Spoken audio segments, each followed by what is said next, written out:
North கோவாவில் பார்த்தீங்கன்னா Calangute beach, Baga beach, Vagator beach and Anjuna beach எல்லாமே ஒரே லைன்ல தான் வரும். இப்போ நான் அகோடா ஃபோர்ட்டை பார்த்துட்டு காலங்கட்டு பீச்சுக்கு தான் நான் போய்கிட்டு இருக்கேன். ஒவ்வொரு பீச்சுமே ஒவ்வொன்றுத்துக்கு ஃபேமஸ்.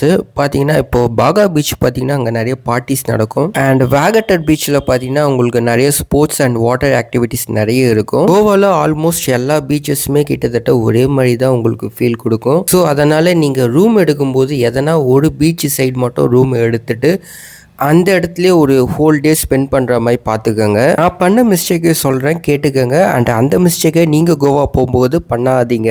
நான் அகோடா ஃபோர்ட் பார்த்த உடனே நேராக பாகா பீச்சுக்கு போயிட்டு இருக்கோம். ஏன்னா நான் பாகா பீச்சில் தான் ரூம் புக் பண்ணியிருந்தேன். என்ன நினச்சிட்டேன்னா வீட்டில் இருக்கவங்களுக்கு எல்லா பீச்சுமே காட்டணும்னு நினச்சேன். அதுதான் நான் பண்ண மிஸ்டேக்கு. ஸோ அவங்களால வெயில் ரொம்ப அதிகமாக இருந்ததுனால அவங்களால நடக்க முடியல ரொம்ப தூரம். இதே மார்னிங் அகோடா ஃபோர்ட் பார்த்த உடனே நேராக பாகா பீச்சுக்கு ரூமுக்கு வந்துட்டேன்னா நல்லா ரெஸ்ட் எடுத்துட்டு பீச்சை சுற்றி பார்த்துட்டு அண்ட் ஷாப்பிங்குமே அங்கேயே முடிச்சுக்கலாம். நீங்கள் நார்த் கோவா சுற்றி பார்க்கறதுக்கு டெம்போ ட்ராவல் எடுக்கிறீங்களா, அது சுத்த வேஸ்ட்டு. ஸோ அந்த மாதிரி பண்ணாதீங்க.